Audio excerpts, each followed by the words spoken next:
I was a fearful child, but despite this, I was also stubborn, as children are, and I was certainly spoiled by Mother. Oh, only as mothers always do. That's true, Arthur, isn't it? But I don't believe that I was particularly obstinate. And I really think that all I needed was a kind word, a quiet taking by the hand, a happy look. Now, you are essentially a good and kind-hearted man. He is. I am. But not every child has the stamina to search for so long for some hidden mildness. Dr. Livingston, I presume. Quite an explorer, aren't you? And your nature would ensure that you would treat your children with rage, threats and noise, and furthermore, you believe that this would drag out of my character some powerful and courageous youth. I just wanted to make a man of you. There is just one instance that I remember from those early years. Perhaps you remember it as well.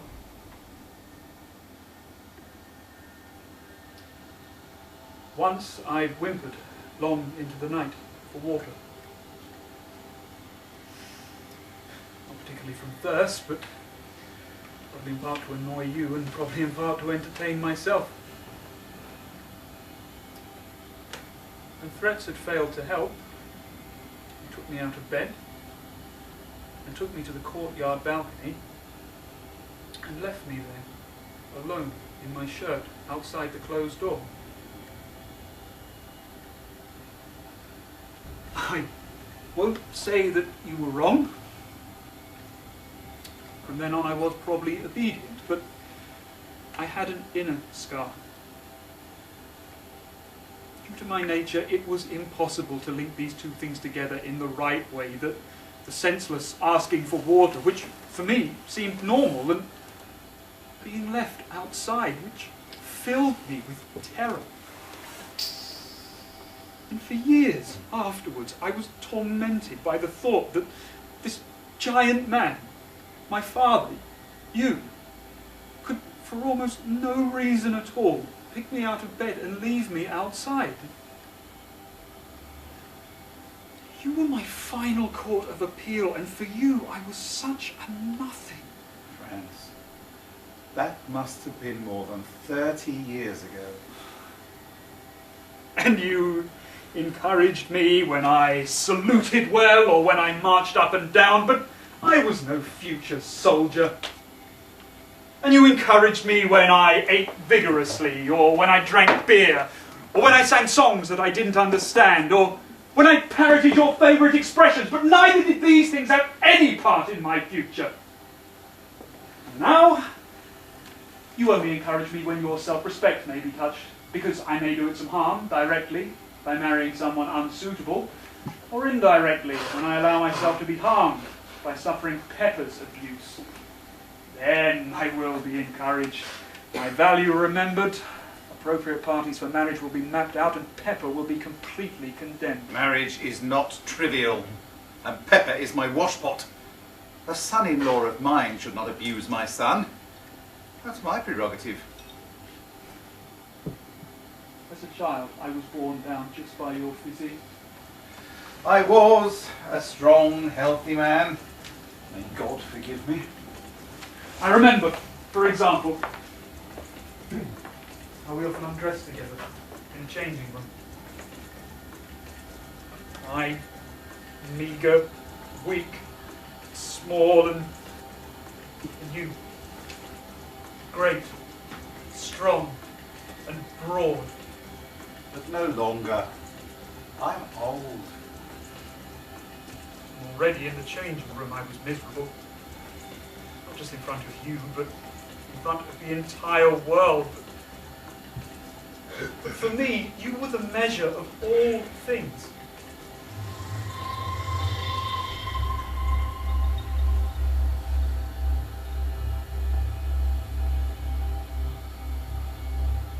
And then we stepped out of the cabin into the sight of all the people. I, in your hand, a little skeleton, uncertain, afraid of the water, unable to swim like you, and Though your intentions were good, you instilled in me a deep shame.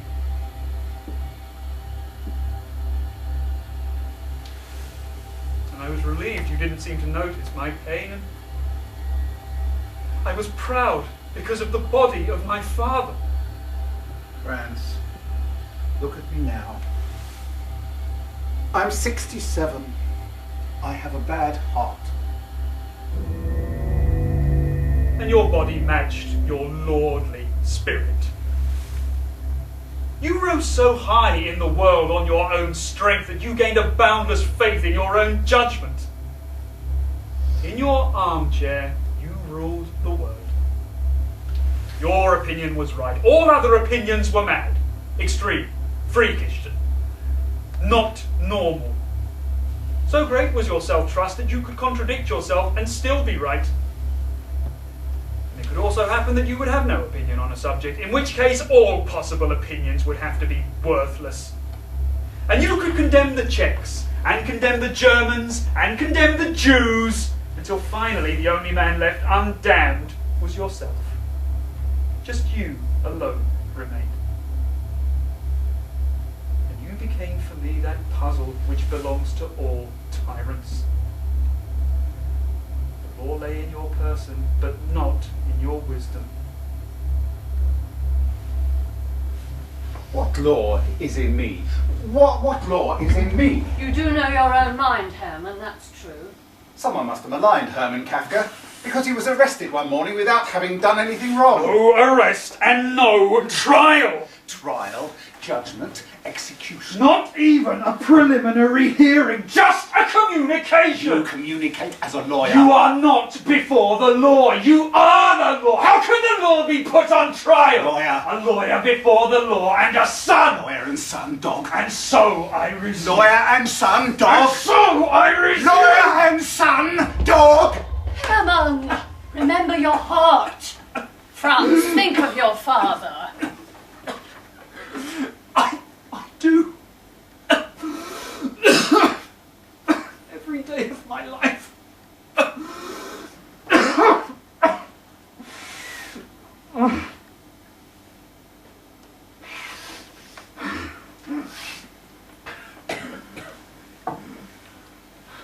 All my thoughts endured your pressure.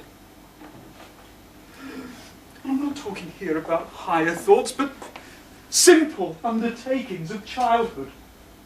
One needed only to be joyful about something, to be met with, and I had already seen something beautiful today, or we've heard it all before, or I don't have such a touched head, or what an event, or what a fat lot of use. Franz, last November, the war ended. The Habsburg Empire collapsed. It offered us, as Jews, some security. The German Empire went too, and the Russian before that. Millions died. The Communists came to power. They're still holding on in Moscow. They may even return to Budapest. There's fighting in the streets in Berlin. And some 30 years passed. I said to you, what a fat lot of use, and you think this is worth mentioning? Okay. I was brusque, busy, and impatient. I'd come from a village to Prague. It was like coming to Europe from Asia. I was trying to build a business in the city and trying to put bread on the table. No bread, hunger. Hunger, bad. Your opposition was as predictable with people as it was with ideas. For example? For example, the Yiddish actor, Lurby.